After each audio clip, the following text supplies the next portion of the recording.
oleh Dendles tadi dipindahkan dari yang Kota Tua yang Oud Batavia sekarang, kemudian dipindahkan ke daerah Ya. Veltevreden sekitar lapangan Banteng dan Monas. Jadi pusat pemerintahan yang sekarang nih Republik Indonesia itu dari era Dendles 1808.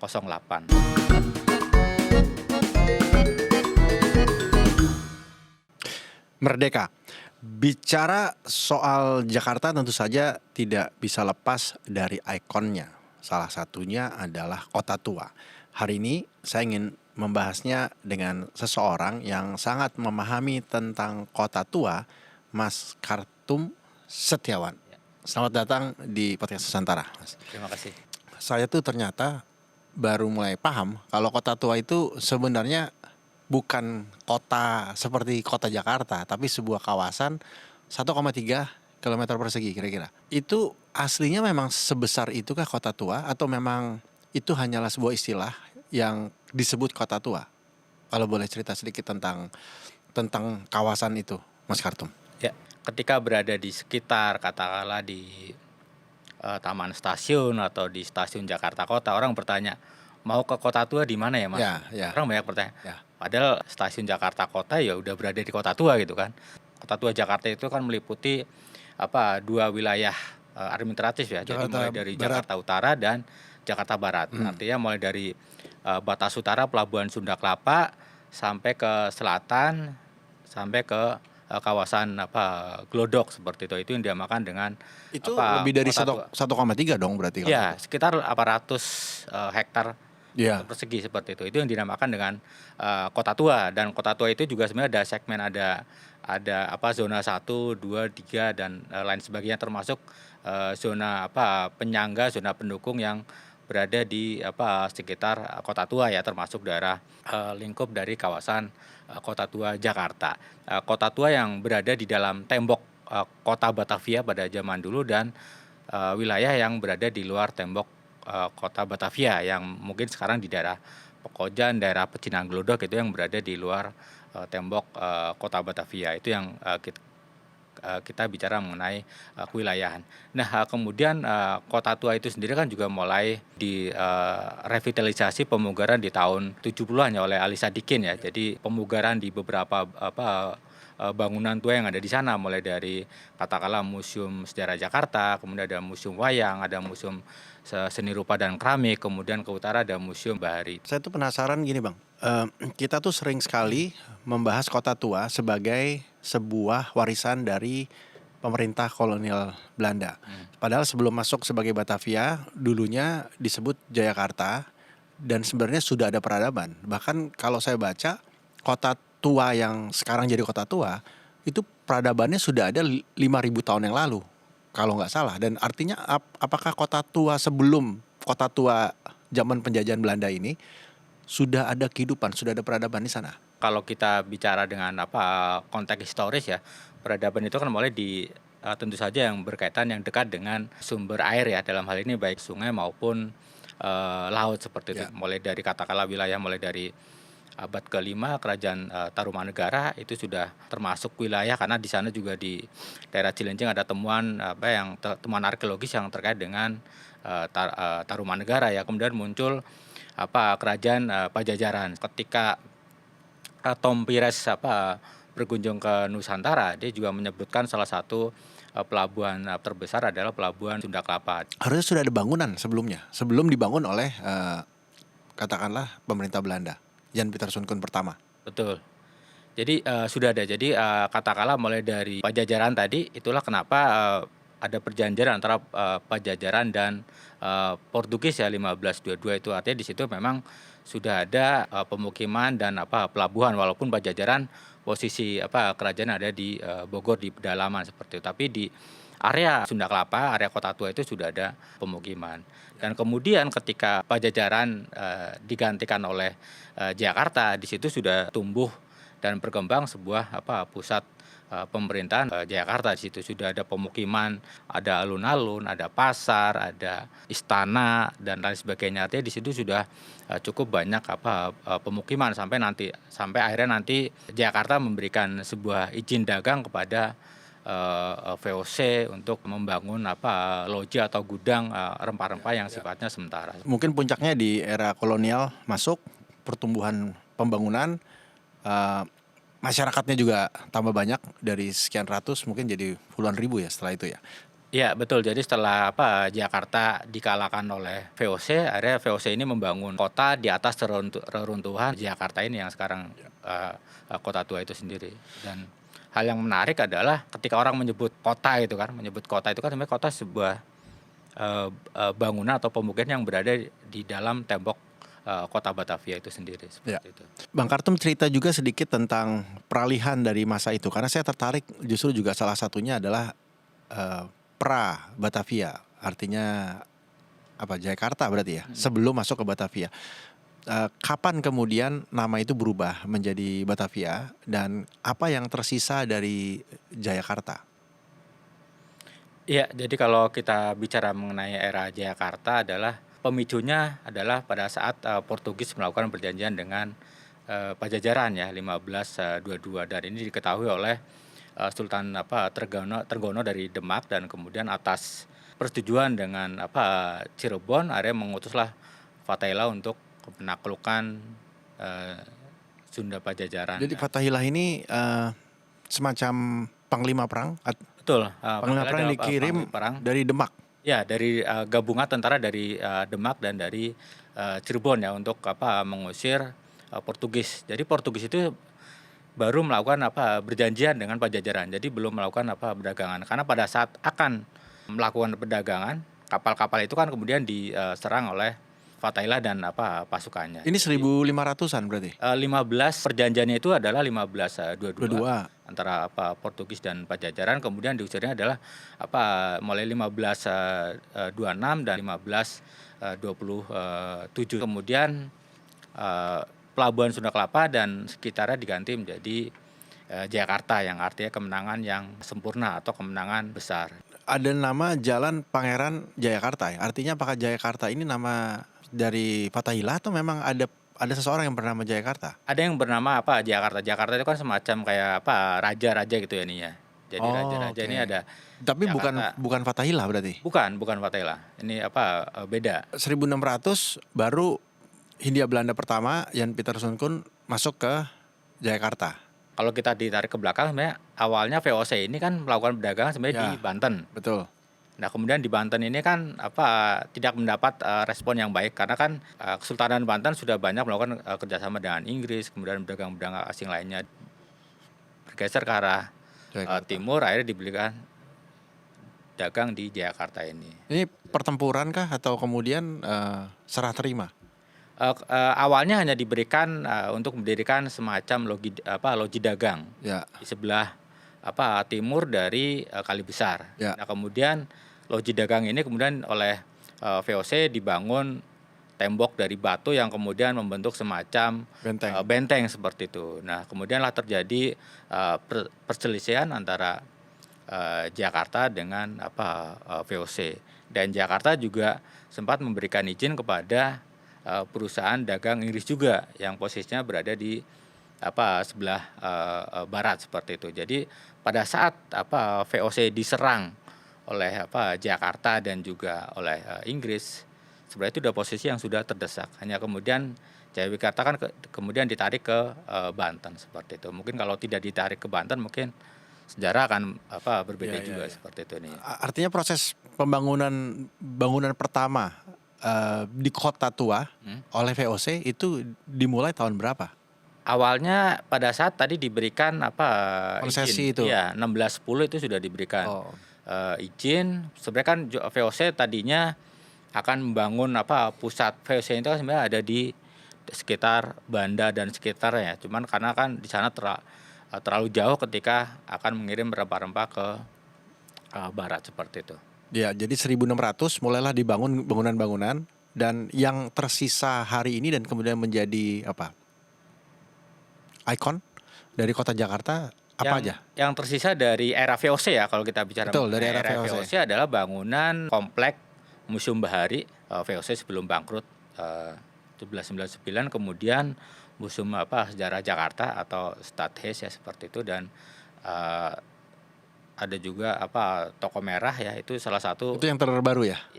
Iya, itu terbaru, itu adalah jejak dari bangunan dari masa VOC. Karena setelah itu kan di sepanjang apa Kali Besar, baik Kali Besar Timur maupun Kali Besar Barat itu kan sudah bangunan di masa Hindia Belanda seperti itu ini ya. Ya, saya pernah mendengar kalau Museum Fathahillah itu awalnya adalah balai kota dan kemudian dalam satu pertempuran gedung itu dihancurkan lalu dibangun kembali. Apakah itu maksudnya dan kenapa? Museum Sejarah Jakarta dulu memang apa statis atau balai kota, di mana di depannya terdapat sebuah lapangan atau statis plan ya seperti itu. Nah, tadi terkait dengan bangunan yang dihancurkan atau digantikan adalah karena bangunan yang di awal itu memang tidak terlalu besar, boleh dibilang tidak terlalu representatif ya untuk balai kota. Pada situ akhirnya dibangunlah bangunan yang lebih besar dengan apa 2 lantai. Jadi kita bisa lihat dari gambar ini bagaimana aktivitas masyarakat Belanda atau masyarakat Eropa yang ada di dalam tembok kota Batavia. Karena dulu yang tinggal di dalam tembok kota Batavia memang sangat terbatas. Jadi yang pertama itu untuk masyarakat Eropa, itu terutama yang berada di Kali Besar sisi timur, dan kemudian Kali Besar sisi barat itu untuk apa masyarakat Tionghoa, Portugis dan lain sebagainya. Cuman kan pada saat pasca kerusuhan 1740 itu orang Tionghoa harus tinggal di luar tembok kota Batavia seperti itu. Ini kok saya nggak ingat ini ada di Kota Tua ya? Apakah bangunan ini masih ada?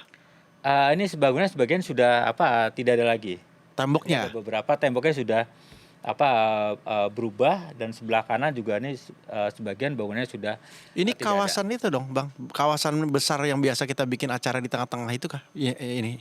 Iya. Balai kota ini. Ya, ke sebelah apa kanannya ininya. Ya, betul. Ya, dan ini nanti ada sebelah kiri ini kan nanti ada apa Tiger Craft segala macam seperti itu, atau Kanal Macan ya, sekarang jalan Lada seperti itu. Saya masih penasaran tadi peralihan antara Jayakarta ke Hindia Belanda ya.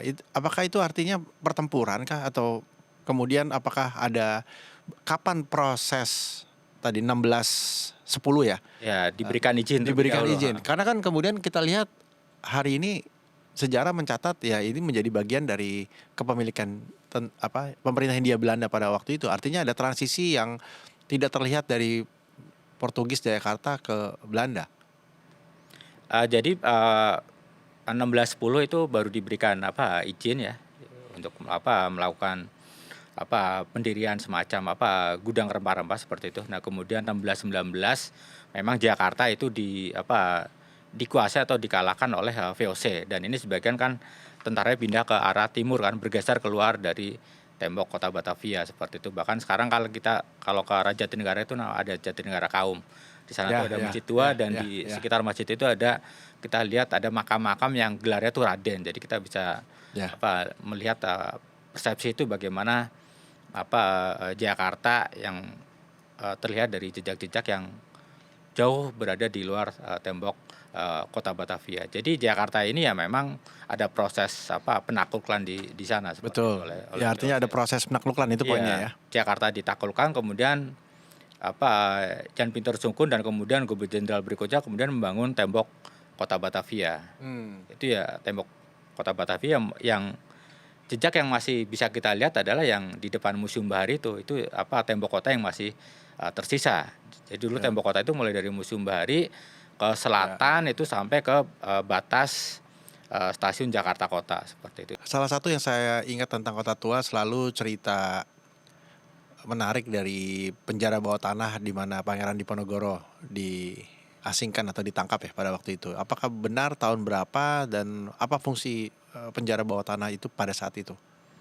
Iya, jadi kalau kita bicara mengenai penjara, jadi di Museum Sejarah Jakarta itu memang ada penjara. Jadi ada penjara yang di belakang itu memang penjara untuk laki-laki. Kemudian kalau kita berdiri di gedung itu di bawah, di sebelah kiri di bawah itu juga ada penjara khusus untuk wanita seperti itu. Jadi penjara yang ada di Museum Sejarah Jakarta ini memang sebenarnya lebih banyak digunakan untuk penjara masyarakat sipil, untuk budak belian yang dulu dilaporkan oleh tuannya karena dianggap mencuri atau tidak rajin dan sebagainya, akhirnya dipenjara di Museum Sejarah Jakarta. Kemudian juga masyarakat-masyarakat yang mungkin sebenarnya tidak bersalah itu juga sebenarnya dipenjara di sana seperti itu sebelum melalui proses peradilan, karena yang sangat signifikan itu kan ketika ada hukuman gantung yang dilakukan di depan stadion seperti itu.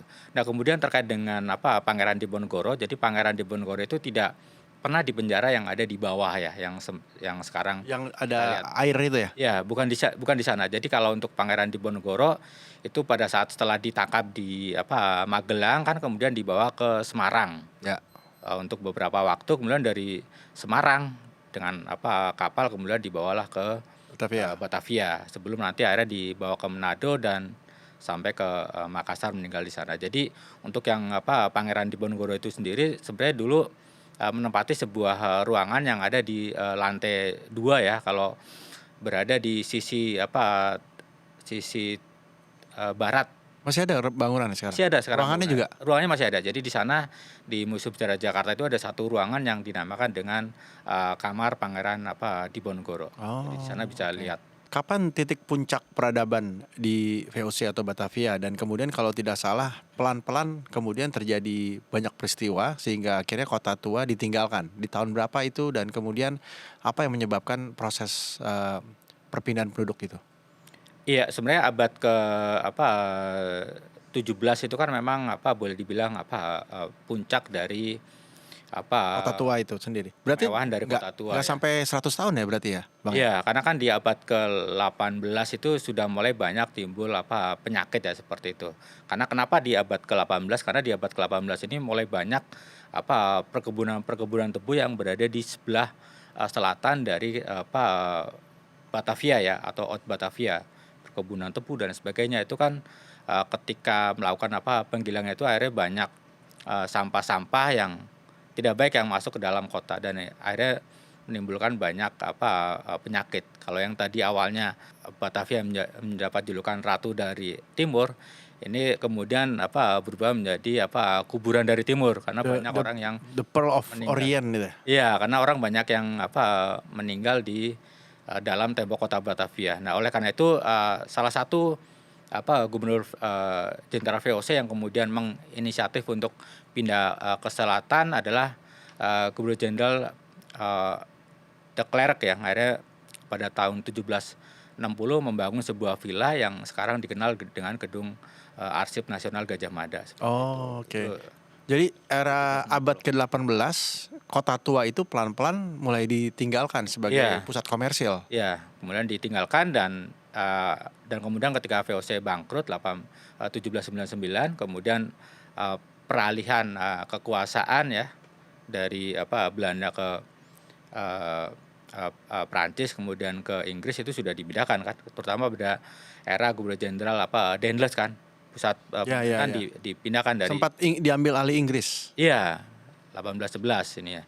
Oleh Daendels tadi dipindahkan dari yang Kota Tua yang Haute Batavia sekarang, kemudian dipindahkan ke daerah Veltevreden sekitar lapangan Banteng dan Monas. Jadi pusat pemerintahan yang sekarang nih Republik Indonesia itu justru itu dari era Daendels 1808. Nah, kemudian pada saat Daendels tadi memindahkan pusat pemerintahan ya dari Haute Batavia ke Veltevreden, itu kan sebagian tembok kota dihancurkan karena untuk membangun pusat pemerintahan yang ada di sana. Nah, sebagian bangunan-bangunan itu kan memang ada bangunan beberapa bangunan inti, bangunan lama yang masih tetap difungsikan, dan kemudian di abad 18 ini kan tadi mulai bertahap pindah ya seperti itu. Nah, kemudian di awal abad ke-20 ini pusat pemerintahan tetap ada di lapangan Banteng dan sekitarnya seperti itu, dan di daerah Kota Tua ini dijadikan sebagai pusat perniagaan, pusat bisnis dan sebagainya. Oleh karena itu di sepanjang Kali Besar Barat, Kali Besar Timur itu banyak perusahaan-perusahaan dagang yang berdiri di kawasan tersebut seperti itu. Nah, kalau saya menganalogikan itu kawasan Kali Besar itu seperti Jalan Sudirman Tamrin pada saat ini. Pada saat itu. Apa satu rahasia yang kita semua belum tahu tentang Kota Tua? Satu hal yang jarang sekali disentuh atau jarang sekali dikemukakan oleh para peneliti komunitas yang mungkin hari ini Bang Kartum tahu tentang Kota Tua? Iya, jadi Kota Tua itu sebenarnya tidak hanya yang ada di sekitar Taman Fathahillah, tapi juga di kanan kirinya itu sebenarnya banyak hal yang menarik yang kita bicara eh, terkait dengan asal-usul, toponimi dan sebagainya. Karena di sana juga banyak nama-nama jalan yang terkait dengan rempah-rempah. Itu kan kita bisa melihat bagaimana dulu Kota Tua ini mempunyai peran yang strategis dalam hal perniagaan Ya. sebagai pusat rempah-rempah. Jadi katakanlah rempah-rempah dari Indonesia Timur kemudian dibawa ke Batavia, disimpan di situ sementara, kemudian dibawa ke Eropa untuk diperjualbelikan. Oleh karena itu banyak gudang rempah-rempah yang dulu dibangun di sekitar pelabuhan Sunda Kelapa seperti itu. Itu hal yang menarik yang perlu kita ketahui bersama seperti itu. Nah, kemudian juga terkait dengan jalur transportasi gitu kan juga menarik ketika bicara mengenai jalur tram dan juga jalur kereta api seperti itu. Nah, ini cerita sedikit tentang jalur tram. Ini berarti di era 1000 kah atau justru di 1700? Nah, ini kita melihat masih ada sisa-sisanya. Perkembangan tram itu kan sebenarnya mulai dari 1869 ya, ketika tram masih ditarik oleh kuda. Ya. Nah, kemudian perkembangan ditarik oleh tenaga uap, baru kemudian ada tram listrik seperti itu. Nah, kalau lihat gambar ini adalah tram yang melintas di depan Museum Sejarah Jakarta. Dulu memang jalur tram yang pertama yaitu mulai dari Pasar Ikan sampai ke Harmoni. Itu ada jalur tram pertama sebelum nanti banyak lintasan-lintasan lainnya. Sampai kapan ya tram itu ada ya? Sampai tahun 1960 di Jakarta. Iya, saya ingat ya. Tram diganti dengan bus ya waktu era Presiden Soekarno, karena waktu itu sedang gencar-gencarnya terkait dengan nasionalisme dan lain sebagainya. Iya, berarti tahun 20-an 30-an tram masih jalan seperti kendaraan transportasi umumnya di Jakarta ya? Iya, tram masih menjadi transportasi publik yang sangat menarik pada saat itu, karena tram ini juga kita bisa melihat dari sosial budaya, karena kan dari tram itu kita bisa melihat ini ada tram kelas 1 untuk orang Eropa yang naik, ini ada tram kelas 2 untuk orang Timur Asing, dan ini tram kelas 3 untuk Bumi Putra seperti ini. Apa PR yang penting hari ini yang kita perlu lakukan dengan Kota Tua? Apa yang menjadi bentuk paling sempurna kalau kita melihat Kota Tua hari ini? Kota Tua ke depan tidak hanya sekedar bangunan-bangunannya juga, tapi juga terhadap masyarakatnya, baik masyarakat yang memang berada di Kota Tua juga pengunjungnya ya. Jadi bagaimana menghargai terhadap bangunannya, terhadap nilai-nilai. Ini PR yang kita harus gali lebih dalam lagi ya. Ya, betul. Baik, terima kasih. Nanti kita undang-undang lagi ke studio, kita ngobrol lebih dalam lagi. Selain Kota Tua Jakarta, tentu ada kota-kota tua lain ya. Ya, betul. Sangat banyak kota-kota tua, kota lama yang ada di. Ini ada asosiasinya di Indonesia.